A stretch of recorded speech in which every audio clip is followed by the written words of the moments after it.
Hello ನಮಸ್ಕಾರ. ಎಲ್ಲರೂ ಹೇಗಿದ್ದೀರಾ? ಐ ಹೋಪ್ ಎಲ್ಲರೂ ಚೆನ್ನಾಗಿದ್ದೀರಾ ಅಂತ ಭಾವಿಸ್ತೀನಿ. ಇವತ್ತು ನಾವು ನಮ್ಮ ಮೆಟ್ರೋಗೆ ಸಂಬಂಧಿಸಿದಂತೆ ಬಿಗ್ ಅಪ್ಡೇಟ್ ಅನ್ನ ನಾನು ನಿಮಗೆ ಕೊಡ್ತಾ ಹೋಗ್ತೀನಿ. ಅದಕ್ಕೂ ಮುಂಚೆ ಯಾರೆಲ್ಲ ನಮ್ಮ ಡಿಜಿಟಲ್ ಹಸ್ತ್ರ ಚಾನೆಲ್ ಅನ್ನ ಸಬ್ಸ್ಕ್ರೈಬ್ ಮಾಡಿಲ್ಲ, ದಯವಿಟ್ಟು ಸಬ್ಸ್ಕ್ರೈಬ್ ಮಾಡಿ, ಫಾಲೋ ಮಾಡಿ. ಬೆಂಗಳೂರು ನಮ್ಮ ಮೆಟ್ರೋ ಹಳದಿ ಲೈನ್ ಯಾವಾಗ ಆರಂಭ ಮತ್ತು ಎಲ್ಲಿಂದ ಎಲ್ಲಿವರೆಗೆ ಆರಂಭ ಎಂಬ ಎಲ್ಲ ಪ್ರಶ್ನೆಗಳಿಗೆ ಉತ್ತರ ಇಲ್ಲಿದೆ. ಕೊನೆಯವರೆಗೂ ವಿಡಿಯೋ ನೋಡಿ. 2017ರಲ್ಲಿ ಪ್ರಾರಂಭವಾದ ನಮ್ಮ ಮೆಟ್ರೋ ಮಹಾತ್ಮ ಗಾಂಧಿ ರಸ್ತೆಯಿಂದ ಪ್ರಾರಂಭವಾಗಿ ಬೈಯಪ್ಪನಹಳ್ಳಿವರೆಗೆ ಕೊನೆಗೊಂಡಿತ್ತು.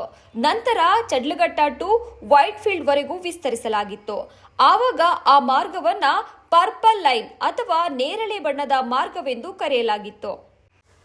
ಅದೇ ರೀತಿ ಈಗ ಪ್ರಾರಂಭವಿರುವ ಇನ್ನೊಂದು ನಮ್ಮ ಮೆಟ್ರೋ ಮಾರ್ಗ ಹಸಿರು ಮಾರ್ಗ. ಈ ಮಾರ್ಗ ಮಾದಾವರ ಟು ಸಿಲ್ಕ್ ಇನ್ಸ್ಟಿಟ್ಯೂಟ್ ವರೆಗೆ ಹೋಗುವ ಮಾರ್ಗವಾಗಿದೆ. ಅದೇ BMRCL ಇನ್ನೊಂದು ಇದೇ ರೀತಿ ಹಸಿರು ಮತ್ತು ನೇರಳೆ ಬಣ್ಣದ ಮಾರ್ಗದಂತೆ ಹಳದಿ ಮಾರ್ಗವನ್ನ ಕೂಡ ಲಾಂಚ್ ಮಾಡಲು ತಯಾರಾಗಿದೆ. ಈ ಯೆಲ್ಲೋ ಲೈನ್ ಮೆಟ್ರೋ ಮಾರ್ಗವು 18.82 ಕಿಲೋಮೀಟರ್ ಉದ್ದವಿದ್ದು ರಾಷ್ಟ್ರೀಯ ವಿದ್ಯಾಲಯ ಅಂದರೆ RV ಕಾಲೇಜ್ ರೋಡ್ರಿಂದ ಬೊಮ್ಮಸಂದ್ರಕ್ಕೆ ಸಂಪರ್ಕಿಸುತ್ತದೆ.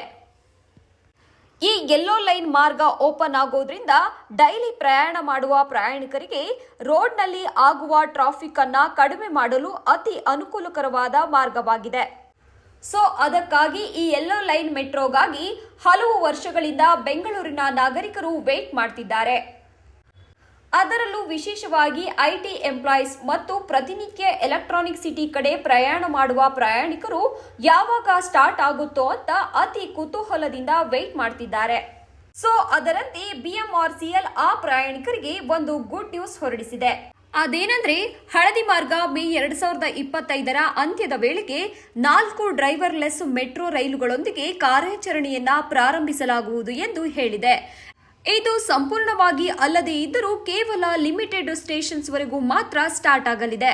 ಅಂದರೆ ಡ್ರೈವರ್ಲೆಸ್ ಟ್ರೈನ್ಗಳ ಕೊರತೆ ಇರುವುದರಿಂದ ಇರುವ 3 ರೈಲುಗಳಿಂದ ಪ್ರಾರಂಭಿಸಿ ಪ್ರತಿಯೊಂದು ರೈಲು ಕೂಡ 30 ನಿಮಿಷಗಳ ಅಂತರದಲ್ಲಿ ಚಲಿಸುವ ಹಾಗೆ BMRCL ಪ್ಲಾನ್ ಮಾಡಿಕೊಂಡಿದೆ.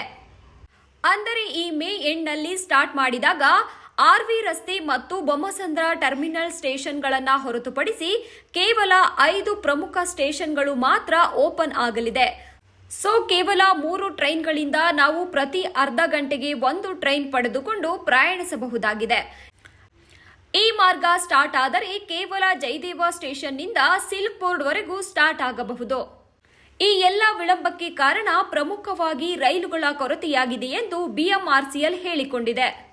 2019ರಲ್ಲಿ ಚೀನಾದ ಒಂದು ಕಂಪನಿಯಾದ CRRC ಅಂದರೆ ಚೀನಾ ರೈಲ್ವೆ ರೋಲಿಂಗ್ ಸ್ಟಾಕ್ ಕಾರ್ಪೊರೇಷನ್ಗೆ 216 ಬೋಗಿಗಳನ್ನು ಮಾಡಿಕೊಡಲು 1578 ಕೋಟಿ ರೂಪಾಯಿಯ ಒಪ್ಪಂದವನ್ನ BMRCL ಮಾಡಿಕೊಂಡಿತ್ತು.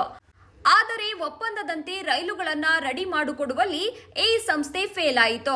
ಇದರಿಂದ BMRCL CRRCಗೆ ಹಲವು ನೋಟಿಸ್ಗಳನ್ನು ನೀಡಿತ್ತು ಮತ್ತು 372 ಕೋಟಿ ರೂಪಾಯಿ ಬ್ಯಾಂಕ್ ಗ್ಯಾರಂಟಿಯನ್ನ ಕೂಡ ಇಶ್ಯೂ ಮಾಡಲು ಹೇಳಿತ್ತು. ಇದರಿಂದ ಕೊನೆಯದಾಗಿ CRRC ಕಂಪನಿ ಭಾರತದ ಕೋಲ್ಕತ್ತಾ ಮೂಲದ ಇನ್ನೊಂದು ಟಾಟಾಗರ್ ಎಂಬ ರೈಲು ಮ್ಯಾನುಫ್ಯಾಕ್ಚರಿಂಗ್ ಕಂಪನಿ ಜೊತೆಗೆ ಒಪ್ಪಂದ ಮಾಡಿಕೊಂಡು ಸ್ವಲ್ಪ ಪ್ರಮಾಣದ ರೈಲುಗಳನ್ನು ರೆಡಿ ಮಾಡಿತ್ತು. ಕಳೆದ ವರ್ಷ ಮಾರ್ಚ್ 7, 2024ರಿಂದ 2 ರೈಲುಗಳನ್ನು ಇಟ್ಟುಕೊಂಡು BMRCL ಟೆಸ್ಟಿಂಗ್ ಅನ್ನ ಪ್ರಾರಂಭಿಸಿತ್ತು. ಇದೀಗ ಅಂದರೆ ಮೇ 13ರಂದು ಮತ್ತೆ 3ನೇ ರೈಲು ಸೆಟ್ ಕೂಡ ಎಲೆಕ್ಟ್ರಾನಿಕ್ ಸಿಟಿಯ ಹೆಬ್ಬಗುಡಿ ಡಿಪೋಗೆ ಬಂದಿದೆ ಮತ್ತು ಈ ಟ್ರೈನ್ ಅನ್ನ ಮೇ 15ರಿಂದ ಟ್ರಕ್ ಮೇಲೆ ಟೆಸ್ಟಿಂಗ್ ಕೂಡ BMRCL ಮಾಡುತ್ತಿದೆ. ಇದರೊಂದಿಗೆ ಜುಲೈ ಎಂಡ್ ಅಥವಾ ಆಗಸ್ಟ್ನಲ್ಲಿ ಇನ್ನೂ 2 ಸೆಟ್ಗಳನ್ನು ಪಡೆಯುವುದಾಗಿ BMRCL ಹೇಳಿಕೊಂಡಿದೆ. ಇನ್ನು ಈ ಹಳದಿ ಮಾರ್ಗದ ಮೆಟ್ರೋ ಸ್ಟೇಷನ್ಗಳು ಯಾವುದು ಎಂಬುದನ್ನು ನೋಡೋದಾದ್ರೆ ಈ yellow line metro, green line metro station ರಾಷ್ಟ್ರೀಯ ವಿದ್ಯಾಲಯ ರೋಡ್ ಮೆಟ್ರೋ ಸ್ಟೇಷನ್ನಿಂದ ಪ್ರಾರಂಭವಾಗಿ ರಾಗಿಗುಡ್ಡ, ಜಯದೇವ ಆಸ್ಪತ್ರೆ, BTM ಲೇಔಟ್, ಕೇಂದ್ರ ರೇಷ್ಮೆ ಮಂಡಳಿ ಅಂದರೆ ಸಿಲ್ಕ್ ಬೋರ್ಡ್, ಬೊಮ್ಮನಹಳ್ಳಿ, ಹೊಂಗಸಂದ್ರ, ಕುಡ್ಲುಗೇಟ್, ಸಿಂಗಸಂದ್ರ, ಹೊಸ ರಸ್ತೆ, ಬೆರತನ ಅಗ್ರಹಾರ, ಕೋನಪ್ಪನ ಅಗ್ರಹಾರ, ಎಲೆಕ್ಟ್ರಾನಿಕ್ ಸಿಟಿ, ಹೊಸೂರು ರಸ್ತೆ, ಹೆಬ್ಬಗುಡಿ, ಬೊಮ್ಮಸಂದ್ರದವರೆಗೂ ಕೊನೆಗೊಳ್ಳುತ್ತದೆ. ಈ ಮಾರ್ಗಕ್ಕಾಗಿ ಬೆಂಗಳೂರಿನ ಜನತೆ ಕಳೆದ 5 ವರ್ಷಗಳಿಂದ ವೇಟ್ ಮಾಡುತ್ತಿದ್ದಾರೆ. ಇದರ ಜೊತೆಗೆ ಬಿಎಂಆರ್ಸಿಎಲ್ ಪಿಂಕ್ ಲೈನ್ ಮೆಟ್ರೋ ಮಾರ್ಗವನ್ನು ಕೂಡ ಕಂಪ್ಲೀಟ್ ಮಾಡಿದೆ.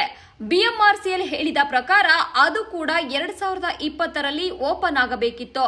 ಆದರೂ ಕೂಡ ಇನ್ನೂ ಓಪನ್ ಆಗಿಲ್ಲ.